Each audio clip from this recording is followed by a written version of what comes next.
आशीष और रोहित के घर आपस में मिले हुए थे। रविवार के दिन वह दोनों बड़े सवेरे उठते ही बगीचे में आ पहुंचे। आज तो मौसम बहुत अच्छा है। आज कौन सा खेल खेलेंगे?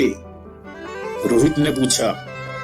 वह 6 साल का था और पहली क्लास में पढ़ता था। कैरम से तो मेरा मन भर गया है, क्यों न हम क्रिकेट खेलें? आशीष ने कहा। वह भी रोहित के साथ पढ़ता था। मगर उसके लिए तो हमें बहुत सारे दोस्तों की जरूरत होगी और यहाँ पे मेरे और तुम्हारे अलावा तो कोई नहीं है। वह कुछ देर तक सोचते रहे और फिर आशीष ने कहा, चलो ना गप्पे लड़ाते हैं। गप्पे? ये भला कौन सा खेल होता है?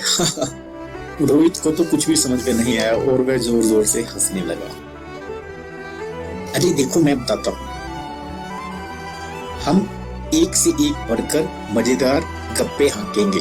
ऐसी गप्पे जो कहीं से भी सच ना हो। बड़ा मजा आता है इस खेल में। चलो मैं ही शुरू करता हूँ।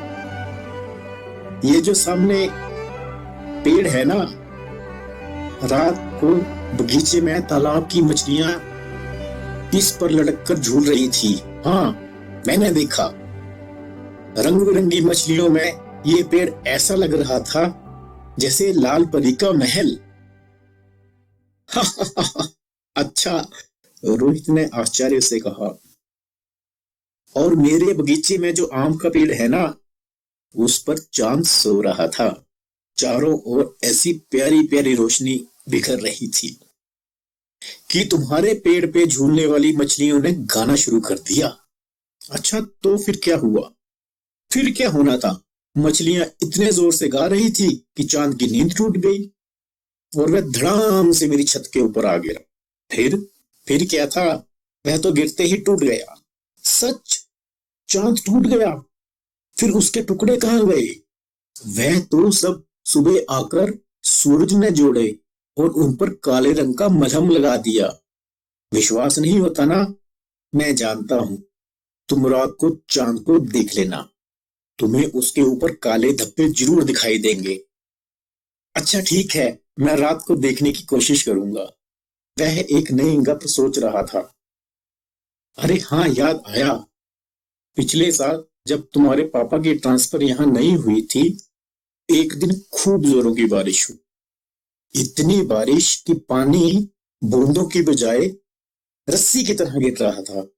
पहले तो मैं उसमें खूब नहाया, फिर पानी की रस्सी पकड़कर ऊपर चढ़ गया। पता है वहां क्या था? क्या था? वहां धूप खिली हुई थी। धूप में नन्हे नन्हे घर थे, इंद्रधनुष बने हुए थे। एक घर में बगीचे में सूरज आराम से हरी हरी घास के ऊपर लेटकर आराम कर रहा था और नन्हे नन्हे सितारे यहाँ वहां नाच रहे थे। सितारे भी कभी इधर उधर नाचते हैं? रानी दीदी ने टोक दिया। ना जाने वे कब आशीष और रोहित के पास आ खड़ी हुई। वह उनकी बातें सुन रही थी। अरे दीदी, हम कोई सच बात थोड़ी ना कर रहे थे। अच्छा, तो तुम झूठ बोल रहे हो? नहीं दीदी, हम तो गप्पे खेल रहे हैं और हम खुशी के लिए खेल रहे हैं, किसी को नुकसान नहीं कर रहे। ऐसे गप्पे मारने का क्या फायदा जिससे किसी का भला ना हो?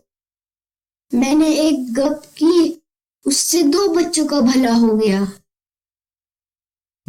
भला? वो कैसे? अभी तुम दोनों की मम्मियां तुम्हें खाने के लिए बुला रही थी। उन्हें लगा कि तुम बगीचे में खेल रहे हो, लेकिन मैंने गप मारी कि तुम दोनों मेरे घर पे बैठ के पढ़ाई कर रहे हो। उन्होंने मुझे तुम दोनों को भेजने के लिए कहा है। यह सुनते ही आशीष और रोहित गप्पे भूलकर अपने अपने घर भागे। उन्हें डर लग रहा था कि मम्मी उनकी पिटाई कर देगी, लेकिन मम्मियों ने उन्हें प्यार किया और सुबह सुबह पढ़ाई करने के लिए शाबाशी भी दी। रानी दीदी की गप को वह सच मान बैठी थी।